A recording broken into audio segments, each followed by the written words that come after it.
우리 한 절씩 교독하도록 하겠습니다. 21절 말씀 제가 먼저 봉독합니다. 예수께서 거기서 나가사 두로와 시돈 지방으로 들어가시니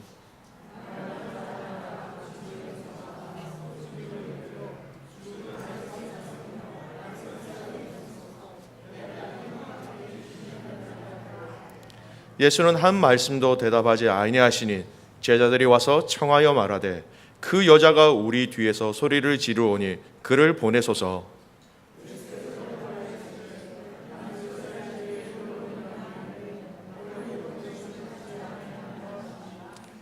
여자가 와서 예수께 절하며 이르되 주여 저를 도우소서.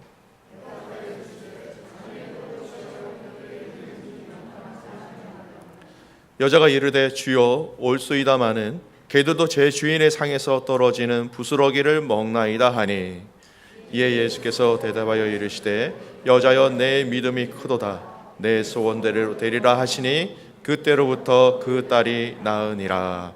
아멘. 시간 에베네셀 하나님 찬양하시면서 준비하신 예물 하나님께 올려드리겠습니다.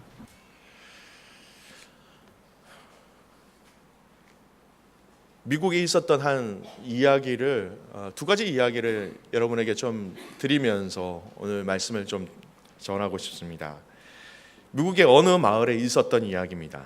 이 마을은 교회를 중심으로 신앙생활하는 정말 아름답고 정감이 넘치는 마을이었습니다.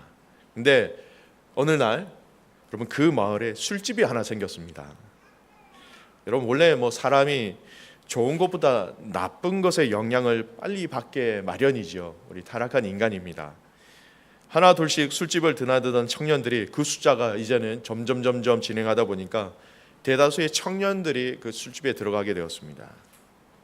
청년들뿐만 아니라 이 영향은 마을 전체에 파급되어서 이제 여자 남자 할 것 없이 술집을 찾게 되었다라는 것이죠. 술집은 그 말 그대로 호황을 누리게 되었고 시설을 확장하고 큰 빌딩을 구입하게 되었습니다. 사태의 심각성을 느낀 목사님이 성도들과 함께 이 술집이 이 마을에서 떠나가게 해달라고 간절히 기도를 했다고 합니다. 얼마 후에 어떤 사연이 있었는지는 모르겠지만 여러분 그 술집이 망하게 되어서 그 도시를 떠나게 되었다는 것이죠.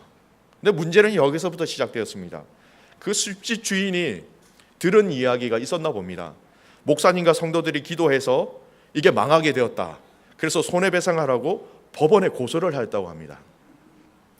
재판을 맡은 판사가 목사에게 당신과 당신 교인들이 열심히 기도해서 이 술집이 망했다고 술집 주인이 주장하는데 이것을 인정합니까? 라고 얘기했을 때에 그럼 그 목사님이 뭐라고 얘기했을까요?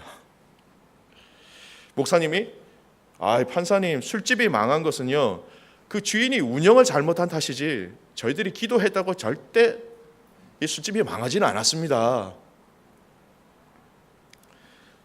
술집 주인은 기도 때문에 망했다라고 주장하고요. 목사님은 기도가 아니었다라고 얘기하고요. 판사가 판결을 내리기를 술집 주인에게 승소의 판결을 내렸다고 합니다. 판사가 믿음이 있었다고 합니다. 그러면서 한마디 더 하기를 그 판사가 진짜 믿음 있는 사람은 술집 주인이고 믿음 없는 사람은 목사인가? 다른 이야기를 하나 해드리죠. 미국 어느 지방의 도시에 비가 너무너무 안 왔어요. 날이 매일 맑고 해가 쨍쨍 비치다 보니까 곡식이 다 말라가고 죽고 채소도 다 말라가고 열매도 제대로 맺히지도 않고 나무들이 다 말라 죽어가는 그 상황 속에서 다 개인적으로 울고불고 할 수 있는 방법을 다 해봐도 이 물을 구할 수 있는 방법이 없었다라는 것입니다. 개인적으로 하나님 앞에 부르짖어도 아무런 그런 비를 만날 만한 기회가 없다 보니까 목사님이 온 동네 사람들을 다 교회를 청해서 우리가 하나님 앞에 비를 내려달라고 기도하자 이렇게 해서 동네 사람들에게 방을 다 붙여서 오라고 했다고 합니다. 우리가 기도하면 지금껏 6개월 동안 비가 오지 않았는데 엘리야가 기도할 때에 그 엄청난 비를 하나님께서 내려주신 것처럼 틀림없이 우리에게 비를 내려주실 것이다. 그러니까 믿음으로 나오십시오 했습니다. 그래서 온 동네 사람들이 다 나왔어요. 나와서 하루 종일 하나님 앞에 엎드려서 기도했는데 오후가 될 무렵쯤 되니까 하늘에 먹장구름이 덮이고 번개가 치고 뇌성이 나면서 비가 쏟아지기 시작한 것입니다. 사람들이 전부 다 박수를 치면서 할렐루야, 우리 하나님께서 우리의 기도에 응답하셨습니다. 참 기쁜 일이죠. 그들에게는 목숨과도 어쩌면 사업과도 존재의 어떤 가장 중요한 부분과 연결된 일이었으니까요. 근데 집에 돌아가려고 밖에 나오니까 여전히 비가 그치지 않고 비가 주룩주룩 내리고 있었다고 그럽니다. 그때 그 중에서 조그만한 우리 교회 학교 어린 소녀가 아무도 가지고 있지 않은 하나를 가지고 있었어요. 우산이었습니다. 우산을 쫙 펴면서 이제 그 내리는 그 비를 뚫고 나가려고 하는 그 찰나에 목사님이 그 어린 소녀를 딱 붙잡고 이렇게 얘기했습니다. 너 어떻게 해서 이 우산을 가지고 오게 됐니? 어떤 생각이 들어서 이 우산을 가지고 오게 됐니? 목사님이 그 어린 소녀에게 물었습니다. 그 소녀가 얘기하기를, 목사님, 틀림없이 우리가 모여서 기도하면 기도 가운데 비를 주신다라고 믿음으로 얘기해 주셨잖아요. 그리고 그 내리는 비 돌아갈 때 그 비에 옷이 젖으면 안 되니까 당연히 우산을 가지고 오는 것이지요. 어린 소녀에게는 이것이 너무나 당연한 일이었다라는 것입니다. 그래서 그 목사님이 툭 자연스럽게 회개를 하면서 던진 말이 뭐냐면, 어떻게 보면 저 어린 소녀의 믿음을 보시고 이 비를 내려주시지 않았는가. 여러분, 이 예화를 들으면서, 두 예화를 들으면서 참 웃을 수 있는 얘기지만 웃음만으로는 넘기기에는 굉장히 많은 메시지, 중요한 메시지가 있는 것 같습니다. 오늘 두 이야기, 이 예화의 주제가 믿음이지요. 믿음에 대해서 많은 것을 생각하는 말씀이에요. 믿음의 있음과 없음이 이렇게 차이가 나는구나. 믿음의 있음과 없음을 통해서 이 문제를 바라보고 해석하는 것이 너무나 다르게 나올 수 있구나. 믿음이라는 것은 실제적인 행동과 구체적으로 나올 때에 이 믿음의 능력들을 우리가 체험할 수 있는구나. 오늘 읽은 이 본문의 말씀도 예수님께서 이 믿음에 대해서 말씀하고 계신 거예요. 가난한 여인의 딸이 흉악한 귀신에 들려서 예수님 고쳐주십시오라고 얘기했을 때에 이 고쳐지는 사역을 통하여서 예수님께서 이 가난한 여인의 믿음에 대해서 칭찬을 하십니다. 28절 말씀을 보십시오. 여자의 믿음이 크도다 주님이 인정하시고 그의 딸을 고쳐주셨다라는 것이죠. 사랑하는 귀한 코너스타 한인교회 믿음의 가족 여러분, 오늘 이 주신 이 본문의 말씀을 통하여서 저와 여러분에게 주신 이 믿음이라는 것을 한번 점검하고 되돌아보는 시간이 가졌으면 좋겠습니다. 여러분, 사탄은 어떻게 해서든 믿음의 성도들에게 주신 이 믿음을 빼앗아가기 위해서 발버둥을 치고 있습니다. 가장 중요한 순간, 가장 결정적인 순간, 가장 근본적인 순간, 가장 기본적인 순간에 사단은 얼마나 많이 믿음의 성도들을 공격하고 있는지 모릅니다.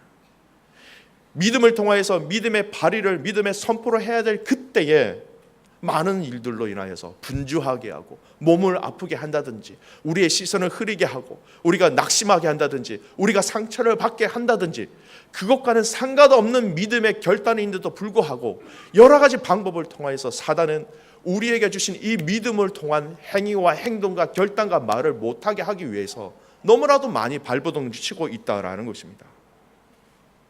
여러분, 성경은 이러한 일들을 통하여서 믿음으로 이것을 막아내라고 말씀하고 계십니다. 베드로전서 1장 5절 말씀입니다. 너희는 말세에 나타나기로 예비하신 구원을 얻기 위하여 믿음으로 말미암아 하나님의 능력으로 보호하심을 받았느니라. 무슨 말씀입니까? 사단의 이런 영적인 공격에 있는 이 말세 때에 너희들이 하나님의 보호하심을 받는 방법이 뭐냐고? 그건 믿음이야 라고 베드로전서는 말씀하고 계신 거예요. 하나님이 우리를 지키시고 보호하시는 그 방법이 뭐라고? 너에게 주신 믿음이라는 것입니다. 전신갑주로 유명한 에베소서 6장 말씀이 있죠. 6장 16절에도 동일한 말씀입니다.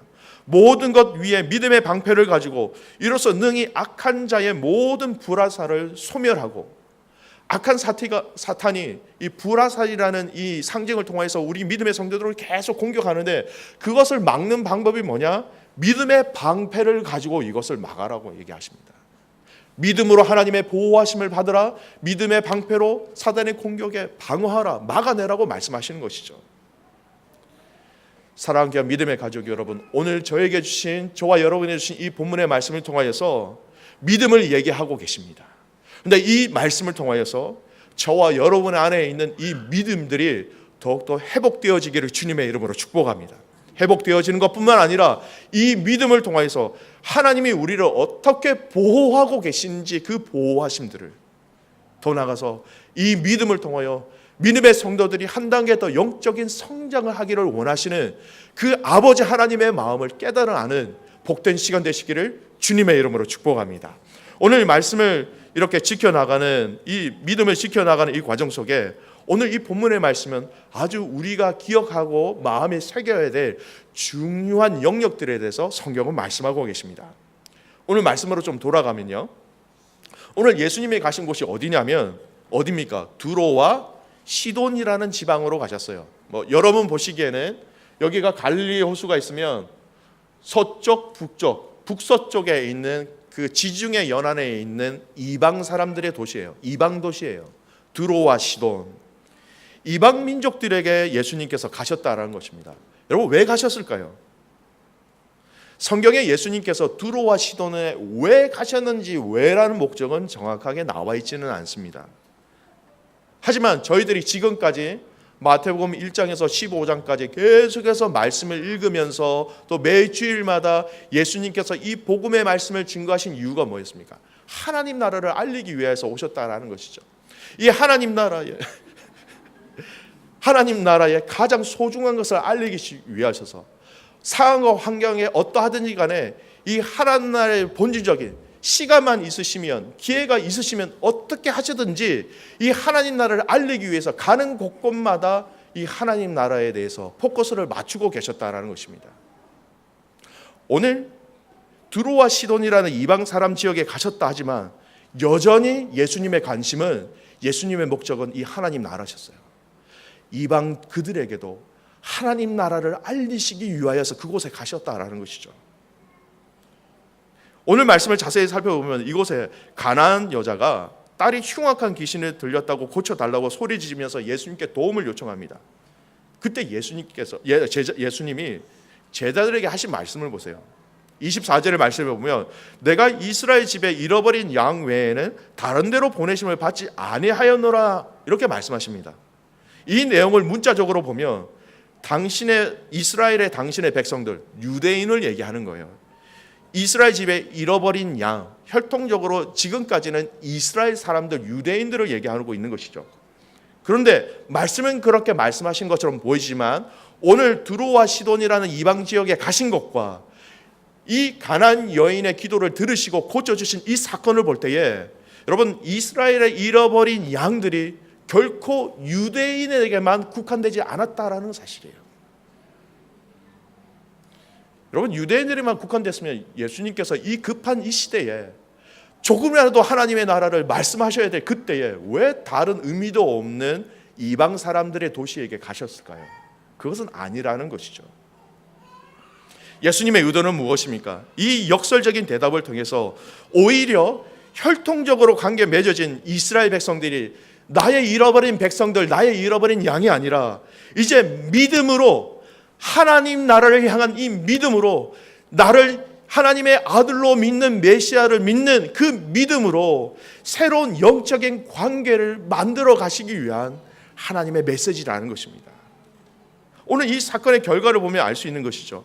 이방인이지만 예수님의 은혜와 치유하심을 통해서 결국 가나안 여자가 이스라엘 집에 잃어버린 어린 양이 되어서 그 어린 양이 받게 되는 은혜와 혜택과 치유와 회복의 역사를 그가 직접 경험한 것을 보면 이 이스라엘의 잃어버린 사람이 이제 누구인가라는 것이에요. 잃어버린 양, 혈통적으로 그 문화와 제도권 안에 들어와 있는 이스라엘의 사람들이다. 지금까지는 그렇게 얘기할 수는 있었지만 이제부터는 그게 아니다라는 것을 선포하신 거예요. 누가 이방인인가? 유대인들이 아닌 다른 이방 사람들, 사람 대접도 받지 못하는 마치 개와 같다라고 얘기하고 있는 그 사람들이 정말 이방인인가? 이제는 그것도 아니다라고 말씀하시는 거예요.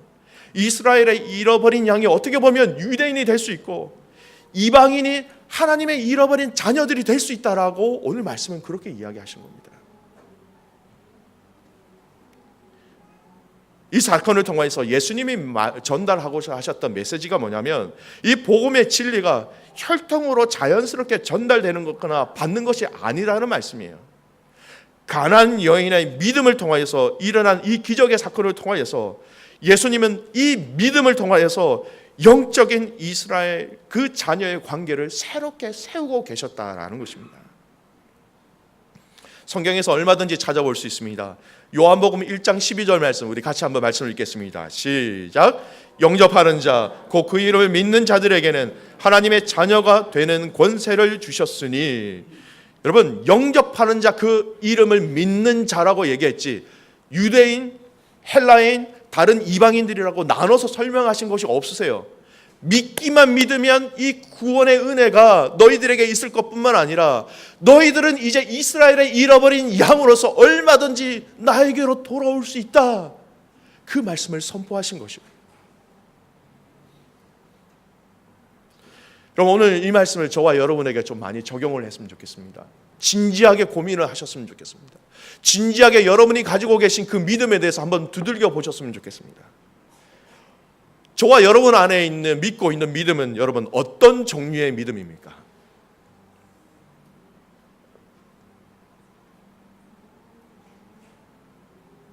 오랫동안 교회라는 공동체 안에 오래 있어 왔던 것이 여러분 믿음이 아니에요. 내가 이 섬김의 자리에서 몇 년 동안 있었다. 여러분 섬긴 거 참 감사하죠. 그런데 그것이 그 기간이 또 그것이 우리의 믿음이라고 얘기할 수는 없다라는 것입니다. 우리의 직분이나 우리의 섬김의 연수나 내가 믿음의 몇 대 가문이다. 심지어는 내가 목사다. 이것이 나의 믿음이라고 얘기할 수는 없다라는 것입니다. 이것이 핵심이 아니죠. 오랫동안 교회라는 공동체 안에 있으면서 그 연수와 위치와 영향력이 마치 우리의 구원을 저절로 이루고 있다라고 혹시 여러분 착각하고 있지는 않으십니까? 여러분 이런 말씀 드려서 참 죄송합니다. 요즘 시대에 부인하고 싶지만 그런 경우가 너무 많습니다. 물론 이름 없이 빛 없이 섬기고 헌신하는 목사님들 너무나 많이 있습니다. 이름 없이 빛 없이 헌신하시는 목사님들이 있기에 그나마 이 땅이 이 세계가 하나님의 은혜 가운데 이렇게 가고 있는 거예요. 근데 안타까운 것은 제가 여러분에게 드리고 싶은 말씀이 뭐냐면 여러분 목사도 믿음 없이 설교할 수 있고 목사도 믿음 없이 목양할 수 있다는 거 여러분 아세요? 신학교를 졸업하고 강도사 고시를 합격하고 목사 고시를 합격하고 목사를 안수 받는 거요. 지식이 있으면 얼마든지 할 수 있습니다. 암기를 잘하고 헬라어, 히브리어 잘 공부를 하고 기독교적인 용어와 표현들을 얼마나 많이 숙달을 하면 그 어렵다고 하는 그 노회의 목사 인터뷰를요 무사히 통과할 수 있습니다. 그러면 목사가 될 수 있고요. 그 목사가 된 그 과정 속에 얼마든지 목양지로 갈 수 있는 것이 이 시대의 흐름입니다. 그런데 그 목양지에서 얼마나 큰 하나님의 능력과 하나님의 동행하심을 경험할 수 있겠냐라는 것입니다.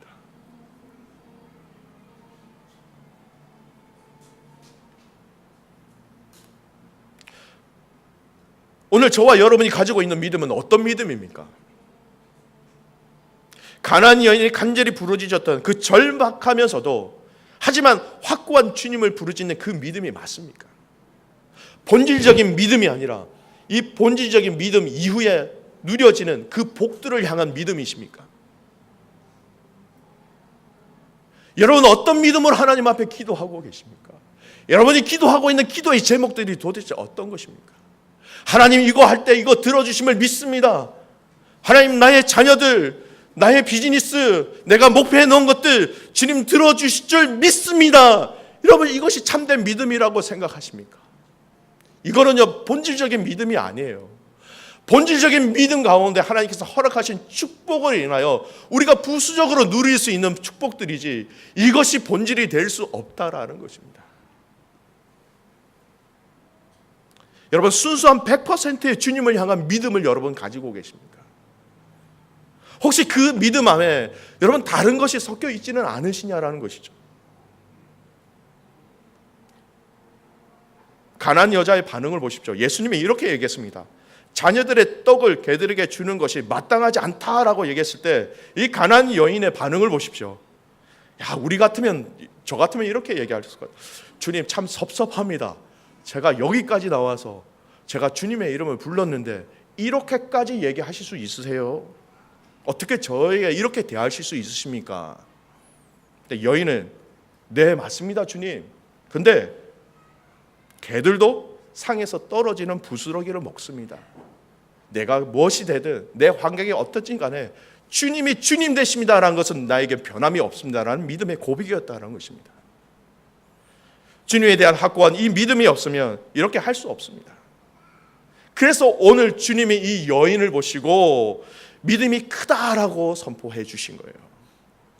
사랑과 믿음의 가족 여러분, 우리가 종종 신앙생활을 하다가 우리가 상처가 받을 때가 있지요. 그럴 수 있습니다. 여러분, 신앙생활을 하시는데 상처 없는 교회다 생각하면 저는 그거 이단 같아요. 왜냐하면요, 저와 여러분은 다 성화되지 않는 부족한 사람들이에요.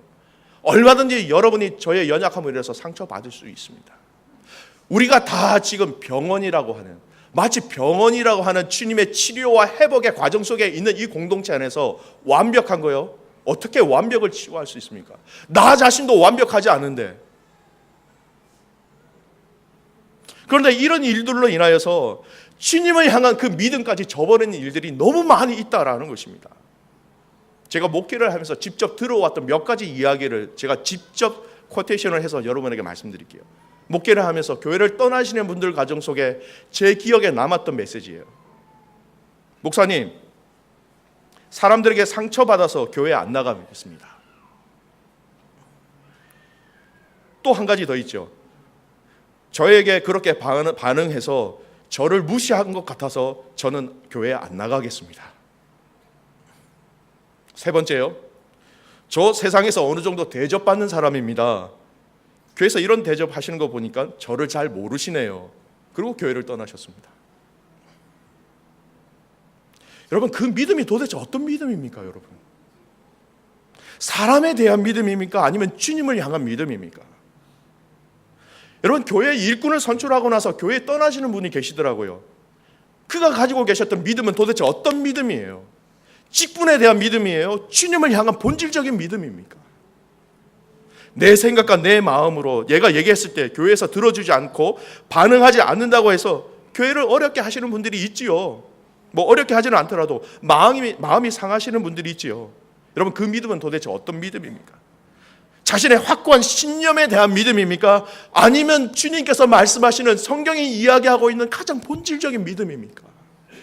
오늘 저와 여러분이 철저하게 우리의 믿음의 영역들을 점검해야 될 때, 여러분, 이런 불순물들이 다 제거되어지기를 주님의 이름으로 축복합니다.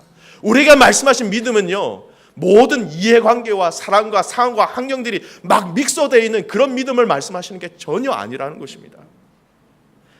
우리 안에 세상의 것이, 나의 욕심이, 나의 주장이 하나 둘씩 섞이기 시작하면 여러분, 그 믿음 가운데 오늘 예수님께서 믿음을 보시고 역사하신 그 역사의 사건들은 일어나지 않는다라는 것입니다.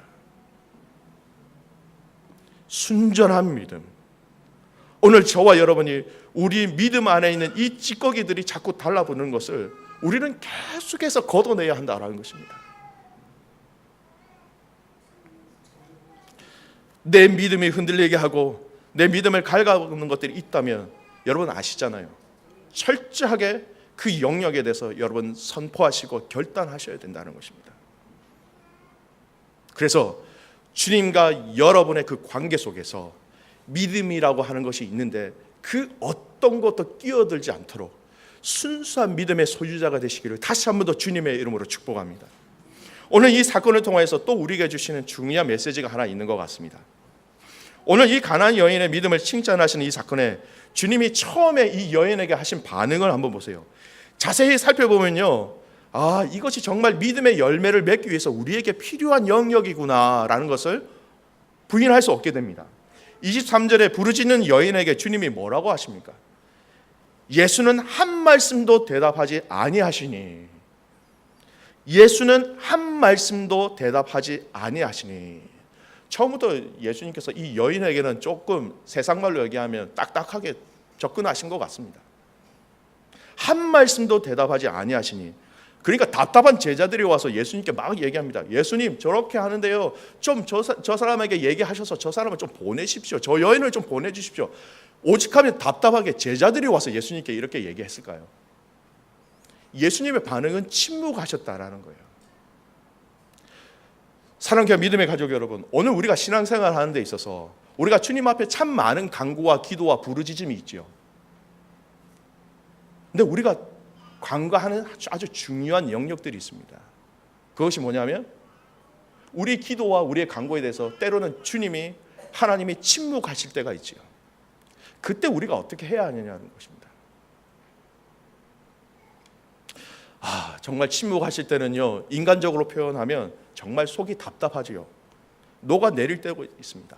기면 기고 아니면 아니다고 하시면 딱 좋겠는데, 기면 yes 아니면 no 그러면 다른 걸 또 한번 해보겠는데 침묵하실 때가 있잖아요. 그것만큼 우리의 마음을 답답하게 할 때가 어디 있겠습니까? 시편 83편 1절 말씀에 보면 시편 기자도 이렇게 얘기합니다. 주님 앞에 호소하는데요, 하나님이여 침묵하지 마소서, 하나님이여 잠잠하지 마시고 조용하지 마소서. 무슨 말이에요? 하나님, 제가 뭐라고 표현하면 제발 말씀해 주시고 응답해 주시고 침묵하지 마세요, 가르쳐 주세요 라는 거예요.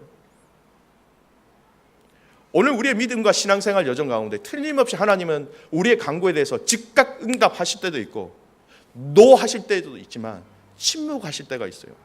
그 침묵할 때 저와 여러분이 기억해야 될 아주 중요한 신앙의 원리가 있습니다. 우리도 침묵해야 한다는 것입니다. 누구에게요? 사람들에게 침묵하십시오. 하나님께서 침묵하실 때 기다리지 못해서 무슨 다른 일들을 한다든지 섣부른 결단을 할 때가 많지요. 또는 하나님께서 너무 침묵하시니까 사람들에게 계속해서 자문을 구합니다. 그런데 사람들의 자문으로 인해서 잘못된 결단을 내릴 때가 얼마나 많이 있습니까? 예레미야 애가 3장 26절 말씀에 이렇게 말씀합니다. 함께 읽겠습니다. 사람이 여호와의 구원을 바라고 잠잠히 기다림이 좋도다.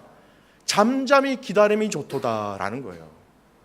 그것을 바라면서 하나님이 침묵하실 때 사람들에게는 침묵하시지만, 그런데 그 침묵 가운데 저와 여러분이 해야 될 일들이 뭐냐면, 하나님은 침묵하시지만 우리는 이 기도의 자리를 지킴을 통하여서 그 침묵 가운데 사람들이 알 수 없는 한 단계의 깊은 대화로 하나님과 대화를 나눌 수 있어야 된다는 것입니다.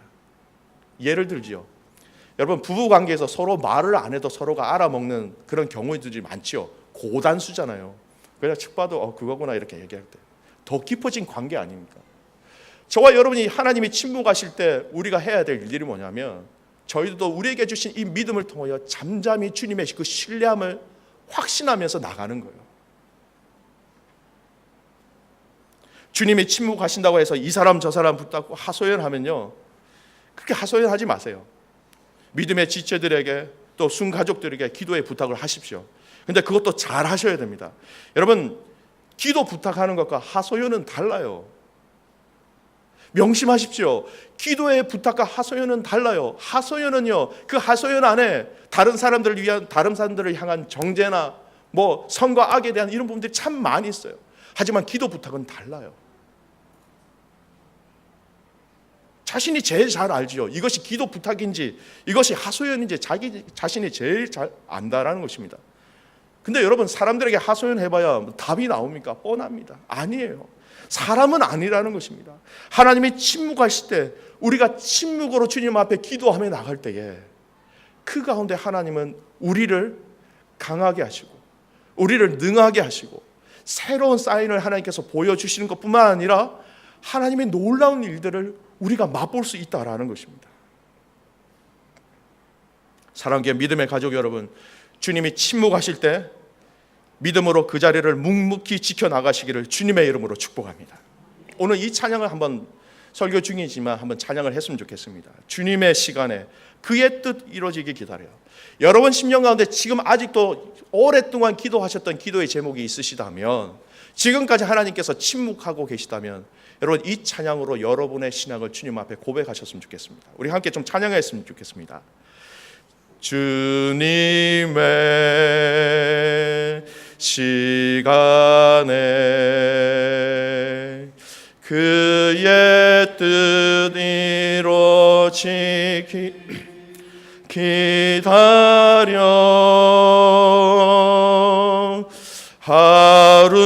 하루하루 살 동안 주님 인도하시니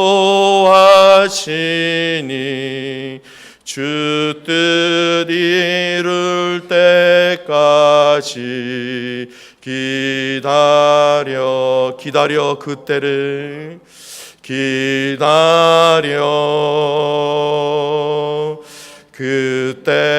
그때를 그의 뜻 이루어지기 기다려 주의 뜻 이루어질 때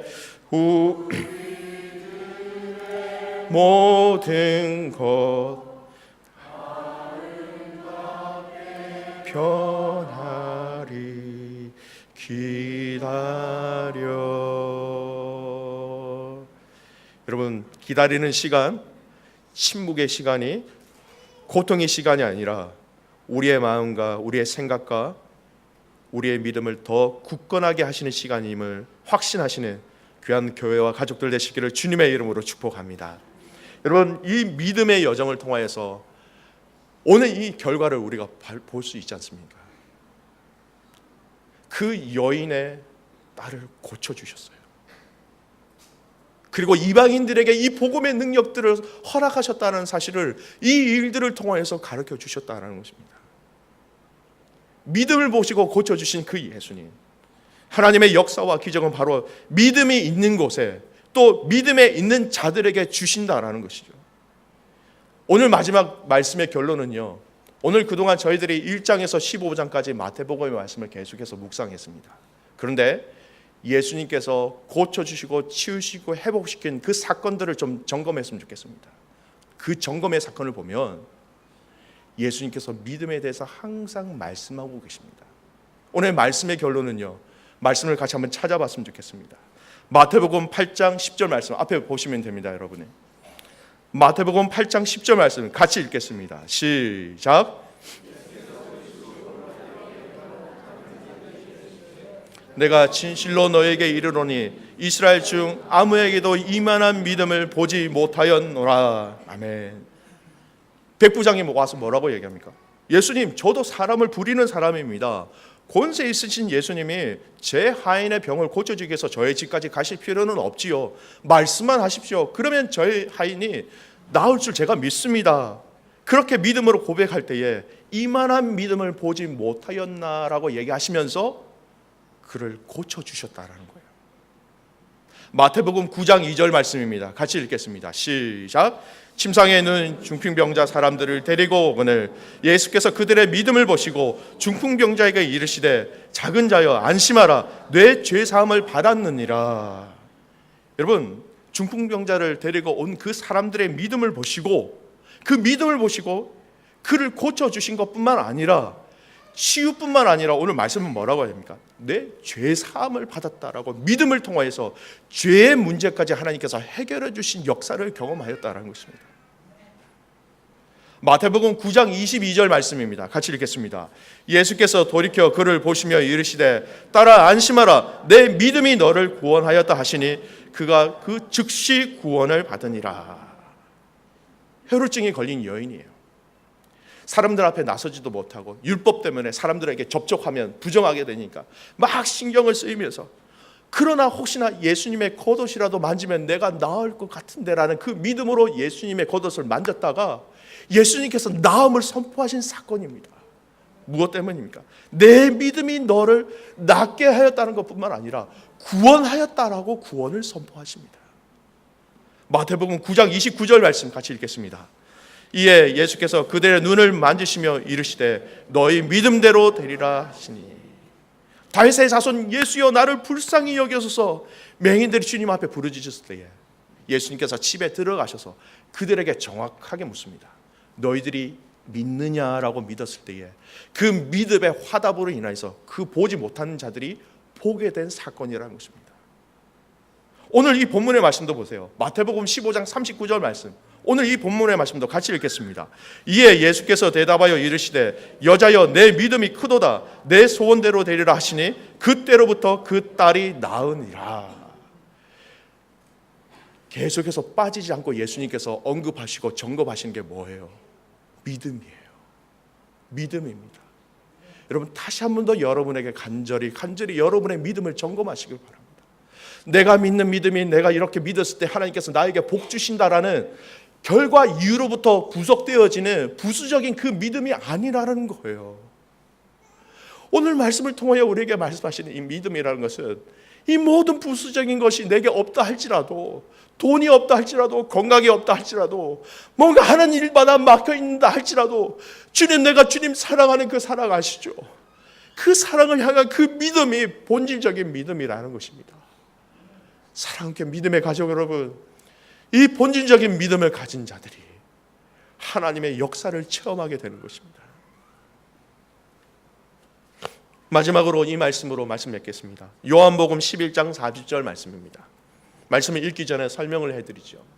예수님께서 죽은 나사로를 살리신 이 사건이에요. 죽은 자는 다시 살아나가게 하고 살아서 믿는 자는 영원히 죽지 아니하리라. 마르다야 네가 믿느냐라고 얘기했을 때 믿는다고 하였습니다. 그리고 예수님이 다시 죽은 나사로 앞에 오셨을 때에 마르다가 뭐라고 얘기합니까? 주님, 죽은 지 3일이 지났습니다. 무슨 말입니까? 가능성이 없습니다. 그럴 때 예수님이 다시 이 말씀을 인용하십니다. 같이 읽겠습니다. 시작. 예수께서 이르시되 내가 믿으면 하나님의 영광을 보리라 하지 아니하였느냐 하시니. 여러분, 이 말씀 가운데 하나님은 이 죽은 나사로를 살리시는 역사를 보여주셨다는 것입니다. 여러분, 말씀의 결론을 맺습니다. 사랑하는 코너스다 한인교회 믿음의 가족 여러분, 저와 여러분에게 주신 이 믿음이 순전하고 깨끗한 믿음이 되어서 오늘 이 말씀처럼 하나님의 영광을 보는 공동체가 되시기를 주님의 이름으로 축복합니다. 사람들이 목매어 있는 부수적인 그 축복이 아니라 하나님의 영광을 볼 수 있는 이 믿음이 있으면 우리가 있든지 없든지, 우리가 아프든지 아무 상관이 없다라는 것입니다. 오늘 이 믿음으로 승리하는 저와 여러분 되시기를 주님의 이름으로 축복합니다. 오늘 이 말씀 기억하면서 다 같이 일어나셔서 이 찬송으로 하나님께 영광 올려드렸으면 좋겠습니다.